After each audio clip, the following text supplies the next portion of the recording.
Hindi ba kayo nagtataka kung bakit naging mukhang pogita etong si Bane? Sumpa ba ito or advantage niya? Pag-usapan natin ang buhay ni Bane, ang malupit na pirata ng Northern Vale at ang kaaway niyang MLBB hero na si Franco. Sa hilaga ng Land of Dawn, ang Northern Vale ay kilala sa masagana nitong ekonomiya ng kalakalan. Pero sa likod nito ay talamak din ang pamimirata sa mga karatig dagat. Sa matagal na panahon, merong kasunduan ang mga pirata sa mga karatig na rehiyon. Hindi nila pwedeng pakialaman ang teritoryo ng bawat isa. Pero nasira ito sa pagdating ni Bane, isang piratang leader na kilala sa pagiging malupit at pananakop sa mga teritoryo. Galing sa pamilya ng mga pirata, lumaki rin sa malupit at masamang disiplina si Bane. May childhood problem pala. Kaya pagtanda niya, isa na siyang walang awang pirata na kinakatakutan ng lahat.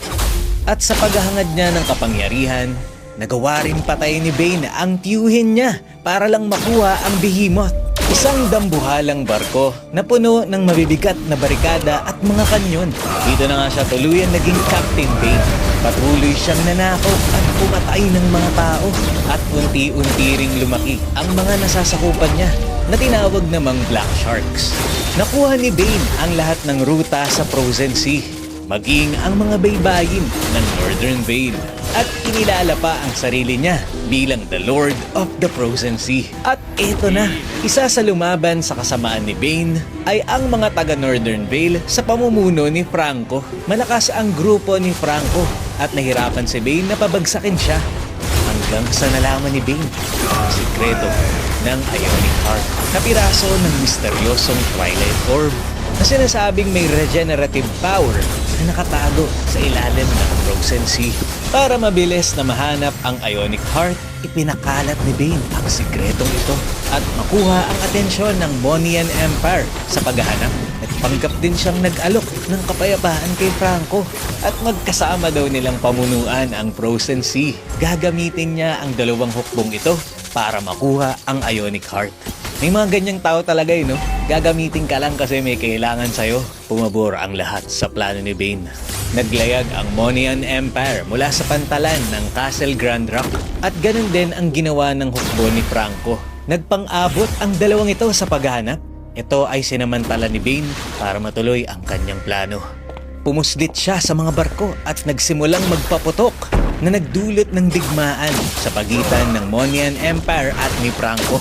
Matapos mawasak ang halos lahat ng mga hukbo, pangising-ising nagdiriwang si Bane at sumakay sa Behemoth.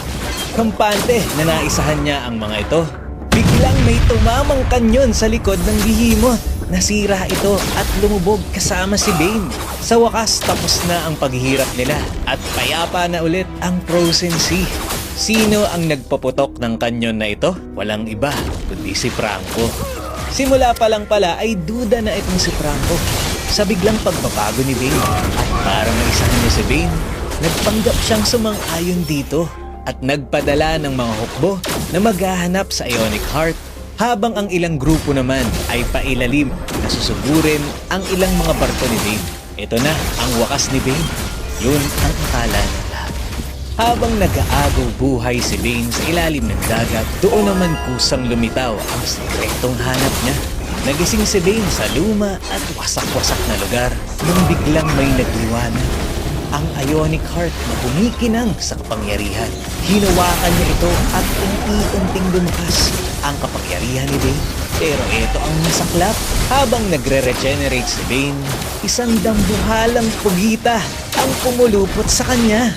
Sinubukang kumawala ni Bane, pero sa tindi ng kapit nito sa kanya, kailangan niyang bitawan ang Ionic Heart at hayaang lumubog ito. Nabitawan niya man ang Ionic Heart, may residual energy pala ito na siyang bumalot kay Bane at sa pugita. Kumbaga si Bane sa ayong pugita ay naging isa.